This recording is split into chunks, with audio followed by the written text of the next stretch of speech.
Dear student, आज हम enolate द्वारा कार्बनिक संश्लेषण के अध्याय में एसिटो एसिटिक एस्टर का एल्किलीकरण का अध्ययन करेंगे। एल्काइलेशन ऑफ एथिल एसिटो एसीटेट या इसको हम एसिटो एसिटिक एस्टर भी कहते हैं, AAE एसिटो acetic ester. Ethyl एसिटो acetate के एल्किलीकरण कराने पर जो इसका अंतिम उत्पाद होता है अल्फा प्रतिस्थापी एसीटोन देता है। अभिक्रिया ethyl एसिटो acetate CH3CO CH2 COO C2H5 का जब हम सोडियम एथोक्साइड की उपस्थिति पर एल्किल हैलाइड के साथ अभिक्रिया कराते हैं तो हमको एल्किल एसिटो एसिटिक एस्टर प्राप्त होता है, जिसका जल अपघटन कराने पर अल्फा प्रतिस्थापी एसीटोन प्राप्त होता है। ध्यान रखना बच्चों, इस अभिक्रिया में अंतिम उत्पाद अल्फा प्रतिस्थापी एसीटोन प्राप्त होता है। अभिक्रिया निम्न चरणों में पूर्ण होती है।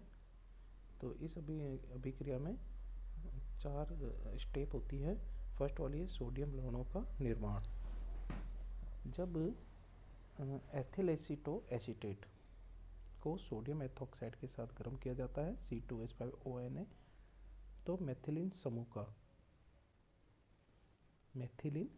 हाइड्रोजन, मेथिलीन समूह होता है जो मध्य में स्थित CH2, मेथिलीन समूह का हाइड्रोजन परमाणु सोडियम परमाणु से विस्थापित हो जाता है, तो हमको मोनोसोडियम लवण प्राप्त होते हैं।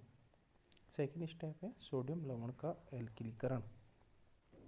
उपयुक्त अभिक्रिया द्वारा प्राप्त सोडियम लवण एल्किल हैलाइड RX के साथ अभिक्रिया कर मोनो एल्किल व्युत्पन्न देता है।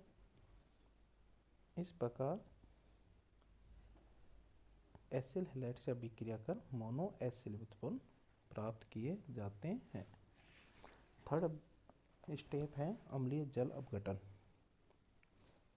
जब एथिल एसीटेट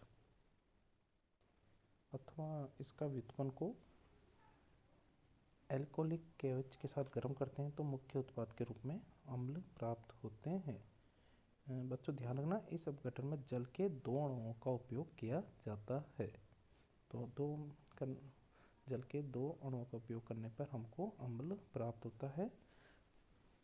फोर्थ स्टेप है कीटोनिक जल अपघटन।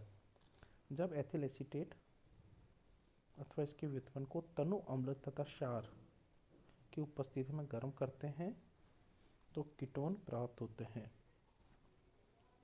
इस जल अपघटन में जल का एक अणु काम आता है तथा CO2 और एल्कोहल निकल करके हमको एसीटोन प्राप्त होता है। एसिटो एसिटिक एस्टर की महत्वपूर्ण अभिक्रियाएं। प्रोपेनिक अम्ल का संश्लेषण। इसके संश्लेषण के लिए मेथिलीन समूह के एक हाइड्रोजन परमाणु का प्रतिस्थापन CH3 समूह से कराकर प्राप्त उत्पाद का अम्लीय जल अपघटन कराते हैं, जिससे हमें प्रोपेनिक अम्ल प्राप्त होता है। एसिटो एसिटिक एस्टर सोडियम एथोक्साइड की उपस्थिति में अभिक्रिया कराने पर तथा जल अपघटन कराने के हमको प्रोपेनिक अम्ल होता है CH3 CH2 COOH प्राप्त होता है। सक्सिनिक अम्लों का संश्लेषण। अगली अभिक्रिया है सक्सिनिक अम्लों का संश्लेषण। इस अभिक्रिया में एथिल एसिटो एसीटेट के मोनोसोडियम लवण के 2 अणु आयोडीन अथवा अल्फा डाइहेलोएल्केन से संघनित कराने पर प्राप्त उत्पाद का अम्लीय जल अपघटन कराया जाता है तो द्विक्षारीय अम्ल प्राप्त होता है। ध्यान रखना बच्चों, इस अभिक्रिया में मोनोसोडियम लवण के 2 अणु काम में लिए जाते हैं और आयोडीन से संघनित कराने पर प्राप्त उत्पाद का अम्लीय जल अपघटन जब हम कराते हैं तो द्विक्षारीय अम्ल प्राप्त होते हैं, डाइकार्बोक्सिलिक अम्ल प्राप्त होते हैं। सक्सिनिक अम्ल CH2 CH2 COH दोनों CH2 पे जुड़ा रहेगा तो इसको हम सक्सिनिक अम्ल कहते हैं।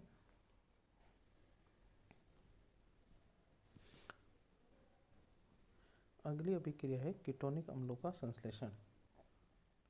इस विधि में हम गामा कीटोनिक अम्ल ही बना सकते हैं यदि एसिटोएसिटिक एस्टर के मोनोसोडियम लवण की अल्फा हैलोजनीकृत वश्य अम्ल के एस्टर के साथ क्रिया कराई जाए और बने हुए उत्पाद का कीटोनिक जल अपघटन कराया जाए, गामा कीटोनिक अम्ल प्राप्त होते हैं। देखो बच्चों, उदाहरण के लिए गामा कीटोनिक वैलेरिक अम्ल के निर्माण को निम्न प्रकार से दर्शाया जा सकता है। क्लोरोएसिटिक अम्ल के साथ में जब हम मोनोसोडियम लवण की अभिक्रिया कराते हैं और इसका जब हम कीटोनिक जल अपघटन कराएंगे, गामा कीटोनिक अम्ल प्राप्त होता है। अगली अभिक्रिया कीटोनों का संश्लेषण। एथिलमेथिन कीटोन या ब्यूटेनॉन का संश्लेषण। एथिलमेथिन कीटोन का फॉर्मूला होता है CH3COCH को बनाने के लिए हमें एसिटोएसिटिक एस्टर में एक मेथिल समूह लाना होगा, अतः हम इसके सोडियम लवण की मेथिल हैलाइड CH3X से अभिक्रिया सोडियम एथोक्साइड की उपस्थिति में कराते हैं और कीटोनिक जल अपघटन कराएंगे तो हमें एथिल मेथिल कीटोन प्राप्त होता है। डाई कीटोनों का संश्लेषण। दो कीटोनों समूहों वाले यौगिक डाई कीटोन कहलाते हैं। वे कीटोनिक समूह की सापेक्ष स्थिति के आधार पर अल्फा, बीटा या गामा डाई कीटोन हो सकते हैं। बीटा डाई कीटोन का निर्माण और हम दूसरा लेंगे गामा कीटोन डाई कीटोन का निर्माण। जब हम एसिटिल एसीटोन या पेंटेन 2,4 डायोन एक बीटा डाई कीटोन है और इसे बनाने के लिए हम एसिटोएसिटिक एस्टर के सोडियम लवण के एसिटिल क्लोराइड के साथ CH3COCl के साथ में एसिटोएसिटिक एस्टर की अभिक्रिया एसिटिल क्लोराइड CH3COCl के साथ में कराते हैं और बने हुए उत्पाद का जब हम कीटोनिक जल अपघटन कराएंगे तो एक बीटा डाई कीटोन CH3COCH2COCH3 प्राप्त होता है, जिसको हम एसिटिल एसीटोन भी कहते हैं। नेक्स्ट रिएक्शन है गामा डाई कीटोन का निर्माण। इसके लिए हम अभिक्रिया में एसिटोएसिटिक एस्टर के सोडियम लवण के दो अणु काम में लेते हैं, जिसके आयोडीन के साथ में क्रिया कराने पर और कीटोनिक जल अपघटन करवाते हैं तो हमको एसीटोनिल एसीटोन या गामा डाई कीटोन प्राप्त होता है। अगली अभिक्रिया हाइड्रोकार्बनों का संश्लेषण।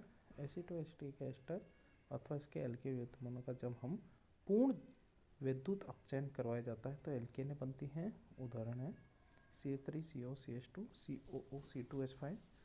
जब हम इसका विद्युत अपचयन कराएंगे तो हमको एंड ब्यूटेन प्राप्त होता है और यदि हम मोनोमेथिल व्युत्पन्न